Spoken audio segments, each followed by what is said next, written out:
Hello everyone, welcome to our channel. कल हमने पढ़ा था हिंदू विवाह के बारे में। हम अभी पढ़ रहे हैं विवाह के प्रकार। तो उसमें जनजातियों में होने वाले विवाहों को हमने पढ़ा, फिर हिंदू विवाह के प्रकारों के बारे में पढ़ा। तो अब आज जो हमारा टॉपिक है वो है मुस्लिम विवाह। मुस्लिम विवाह क्या होता है और इससे संबंधित कुछ टर्म्स हैं जो कि आपको समझनी ज़रूरी हैं, तो उनके बारे में हम आज जानेंगे इस वाले वीडियो में। तो जैसे हमने पढ़ा कि जो हिंदू विवाह होता है वो एक तरीके का संस्कार है, ठीक है। हिंदू विवाह को संस्कार कहा गया है। क्यों संस्कार कहा गया है? क्योंकि पहली चीज़ तो यही है कि उसकी अविच्छेद प्रकृति होती है, उसको तोड़ा नहीं जा सकता, उसको 7 जन्मों का बंधन माना जाता है। दूसरे जो विधि विधान हैं, जो रीति रिवाज हैं, और तीसरे स्त्रियों के लिए एकमात्र यही संस्कार माना गया है। तो ये सारी चीज़ें और इसके साथ में जो कर्तव्य जोड़े गए हैं उन सभी को अगर हम देखें तो इससे पता चलता है कि वो एक संस्कार है। लेकिन मुस्लिम विवाह के संबंध में ये बात इसके बिल्कुल विपरीत है। जो केम कपाड़ियाँ हैं जिन्होंने विवाह का अध्ययन किया था भारत में, तो हिंदू विवाह का भी किया था और मुस्लिम विवाह का भी किया था। तो केम कपाड़िया ने हिंदू विवाह के लिए कहा कि ये एक संस्कार है, जबकि मुस्लिम विवाह के लिए कहा कि ये एक समझौता है। समझौता कैसा? दो व्यक्तियों के बीच, एक स्त्री एक पुरुष, उनके बीच में एक तरीके का समझौता। आप अगर इनकी डेफिनेशन को देखेंगे तो इन्होंने कहा है कि इस्लाम में विवाह एक अनुबंध है। अनुबंध मतलब समझौता, जिसमें दो साथियों के हस्ताक्षर होते हैं, दो गवाह होते हैं और उनके सम्मुख, उनके समक्ष साइन करवाए जाते हैं, और जिसमें वो बोला जाता है ना कि क्या आपको निकाह कबूल, इस तरीके से। तो वो चीज़ें, तो ये चीज़ें एक तरीके से समझौते का कार्य करती हैं। जब तक उन दोनों के बीच में चीज़ें ठीक ठाक रहती हैं तब तक वो लोग साथ में रहते हैं, और जब उनको लगता है कि वो नहीं रह सकते हैं साथ में, तब उनके यहाँ पे फिर तलाक का भी प्रावधान है, मतलब विवाह विच्छेद भी हो सकता है। तो इसीलिए मुस्लिम विवाह एक तरीके का समझौता है, जहाँ पर अपनी नीड्स को पूरा करने के लिए या फिर सामाजिक दायित्वों को पूरा करने के लिए फिर वो लोग अपना साथ साथ में रहना स्वीकार करते हैं। मुस्लिम जो विवाह होता है इसको क्या कहते हैं, ये भी पूछ सकता है क्वेश्चन में कि मुस्लिम विवाह को क्या कहते हैं। तो इसको निकाह कहा जाता है, ठीक है। जो स्थायी विवाह है इसको निकाह कहते हैं।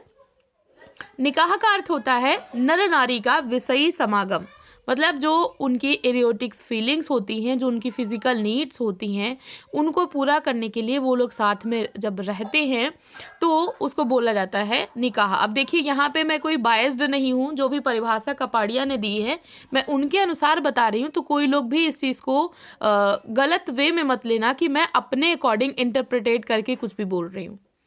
विवाह के समय स्त्री को मेहर का अधिकार होता है, ठीक है। अब मेहर टर्म आ गया। मेहर क्या होता है इसको भी समझना जरूरी है। मेहर का मतलब होता है एक धनराशि दी जाती है, निश्चित कर दी जाती है कि एक तरीके की संपत्ति या एक तरीके की धनराशि, कोई भी चीज जेवर भी कभी कभी कोई कोई लोग कर देते हैं। तो वो क्या होता है कि पति के द्वारा विवाह के उपलक्ष्य में पत्नी को दी जाती है। अब ये चीज मिलती कब है? कोई कोई लोग विवाह के समय पर ही दे देते हैं कि जैसे आपकी मैरिज किसी से हुई तो लड़के वाले लड़की वालों को एक निश्चित राशि एक उस कन्या को देंगे, ठीक है। और कुछ कुछ लोग तलाक के समय पे होता है कि जब तलाक होगा तब आपको उतनी मेहर अदा करनी पड़ेगी। तो ऐसे ऐसे चीज़ें होती हैं। तो एक निश्चित तरीके की धनराशि जो कि विवाह के उपलक्ष्य में पत्नी को दी जाती है पति के द्वारा, इसको कहा जाता है मेहर, ठीक है। मेहर 4 प्रकार की होती है। कौन कौन से देखते हैं? एक होती है निश्चित मेहर।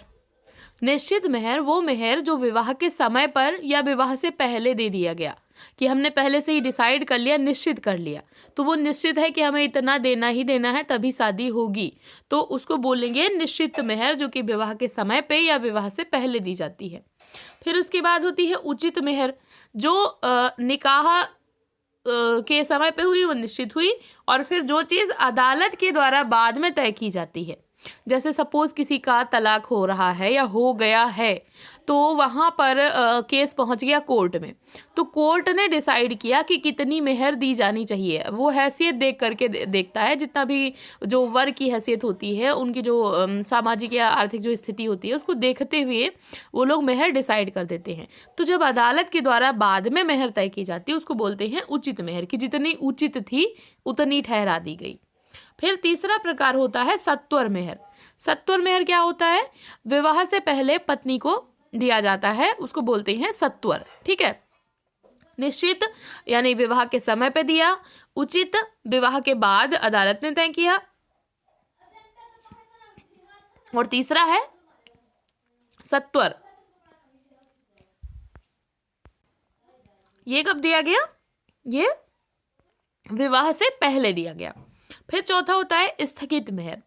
तलाक होने या किसी पक्ष के मरने के बाद जो मेहर दी जाती है, मतलब किसी ने बोल दिया कि हाँ हमारा तलाक हमको लेना है, तलाक हो गया, और या फिर कोई एक पक्ष मर गया, सपोज कि पति मर गया, पत्नी मर गई, कुछ भी, तो जो बाद में जो दूसरे पक्ष को हर्जाने के तौर पर, किसी का होता है ना कि उनका नुकसान, तो उनके हर्जाने के तौर पर जो चीज़ दी जाती है वो होती है स्थगित मेहर, की विवाह को स्थगित किया जा रहा है। ठीक है, स्थगित माने उसको उतने टाइम के लिए रोका जा रहा है, तो स्थगित मेहर होती है। तो 4 प्रकार की मेहर होती है: निश्चित, उचित, सत्वर और स्थगित मेहर।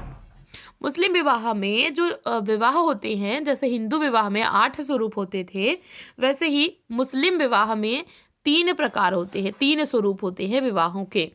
एक होता है जिसको बोलते हैं निकाह। अब जो निकाह होता है यही वास्तव में वैध तरीका होता है, इसको बोलते हैं वैध विवाह। जो होता है यही होता है, निकाह वैध विवाह कहते हैं। दूसरा होता है मुताह, जिसको बोलते हैं अस्थाई विवाह। ठीक है, कुछ समय के लिए एक जो अस्थाई होता है उसको कहते हैं मुताह, और ये होता है नॉर्मली सिया मुसलमानों में। और तीसरा प्रकार होता है जिसको बोलते हैं फासिद, इसको बोलते हैं अनियमित विवाह। ठीक है, तो ये 3 होते हैं, एक होता है निकाह, एक सेकंड मुताह है, एक तीसरा होता है फासिद, अनियमित विवाह। तो ये क्वेश्चन पूछ सकता है कि मुस्लिम विवाह में अस्थाई विवाह को क्या कहते हैं, तो ये देखिए अस्थाई विवाह है। ठीक है, और यदि ये पूछता है अनियमित विवाह, तो ये अनियमित विवाह है। और यदि विवाह को क्या कहते हैं, तो निकाह कहते हैं, क्योंकि वैध रूप से सही तरीके से जो इकरारनामा होता है वो निकाह ही होता है। अब इनमें विवाह विच्छेद कैसे होता है, तो पहले के समय में तो ये चीज़ ऐसे होता था ना कि तलाक तलाक तलाक, वो जो ट्रिपल तलाक वाली चीज़ें थी वो चीज़ें थी, बट फिर बाद में कुछ एक्ट भी उस पे आए हैं, यानी कानूनी तौर पर भी ये चीज़ें अभी होने लगी हैं, तो कानून के द्वारा भी ये चीज़ की जाती है। तो एक तो जो एक्ट आया है इम्पोर्टेंट है, एक है शरीयत एक्ट 1937 में आया था, और एक आया है मुस्लिम विवाह विच्छेद अधिनियम 1939 में। तो ये दोनों काफ़ी इम्पोर्टेंट हैं आपके एग्ज़ाम पॉइंट ऑफ व्यू से देखा जाए तो। एक तो पहला है शरीयत एक्ट और दूसरा है मुस्लिम विवाह विच्छेद अधिनियम, जो कि आया था 1939 में। इसमें अधिकार दिया गया कि जो मुस्लिम महिलाएं हैं वो भी तलाक ले सकती हैं। मतलब पहले क्या होता था कि पति को ही सिर्फ अधिकार था कि वो तलाक दे सकता था, पति को नहीं सही लग रहा है, कभी कभी तो छोटी सी बात पे भी वो लोगों ने तलाक दे दिया, या किसी भी बात पे भी उनको नहीं सही लग रहा, हम नहीं साथ रह सकते हैं, तो बोल दिया, तुरंत तलाक हो गया। तो ये चीज़ें पहले सिर्फ पति के हाथ में थी, या फिर पत्नी को बिल्कुल अधिकार नहीं था। पति जुल्म कर रहा है या कुछ भी कर रहा है तो पत्नी को अधिकार ही नहीं था कि वो तलाक मांग सकती है। लेकिन फिर आया शरीयत एक्ट, और उसके बाद एक जो ये आया मुस्लिम विवाह अधिनियम 1939, तो 1939 में जो ये आया, जैसे हिंदू विवाह अधिनियम आया था वैसे ही मुस्लिम विवाह अधिनियम भी आया। तो इसके द्वारा अधिकार दिया गया कि जो महिलाएं हैं वो भी तलाक ले सकती हैं, अपना अधिकार मांग सकती हैं। तो जो तलाक होता है इसके कितने प्रकार होते हैं, तो मुस्लिमों में तलाक के 7 प्रकार होते हैं। अब ये ज़्यादा डिटेल में आपके पूछेगा नहीं, तो इसीलिए मैं इसको ज़्यादा डिटेल में लेकर के नहीं जा रही हूँ। नॉर्मली आप याद कर लीजिए कि ये 7 प्रकार के तलाक होते हैं मुस्लिमों में, जिनमें से जो तलाकुल बिद्दत है, इसको ट्रिपल तलाक बोला जाता है। इसको अब अवैध घोषित कर दिया गया है कि ये गलत चीज़ है, ये नहीं होनी चाहिए। कि आपने 3 बार तुरंत तलाक, तलाक, तलाक बोल दिया और फिर उसके बाद अब वो आपकी पत्नी नहीं है, तो कितना गलत होता है उन महिलाओं के साथ में जिनके साथ में ये चीज़ होती है। तो इसीलिए ट्रिपल तलाक को अभी अवैध घोषित कर दिया गया है। अब आपके लिए यहाँ पे एक होमवर्क है, ट्रिपल तलाक को कब अवैध घोषित किया गया, किस ईयर में, ये चीज़ आपको मुझे नीचे कमेंट करके बताना है और खुद की नोटबुक में ये चीज़ नोट भी करनी है। तो ये चीज़ अब अवैध हो गई है, तलाकुल बिद्दत। इसके अलावा 7 प्रकार माने गए हैं, यानी कि एक तो ये है और 6 और प्रकार हैं। तो उनको ज़्यादा डिटेल में पढ़ने की ज़रूरत नहीं है, बुक में दिए हैं। आप चाहो तो एक बार देख सकते हो, बट इतना इम्पोर्टेंट नहीं है, तो इसीलिए मैंने यहाँ पे स्किप किया। तो ये था आज का टॉपिक। आई होप आपको यूज़फुल लगा होगा। ऐसे ही पढ़ते रहिए, अपने गोल की तरफ आगे बढ़ते रहिए। वीडियो देखने के लिए थैंक यू सो मच।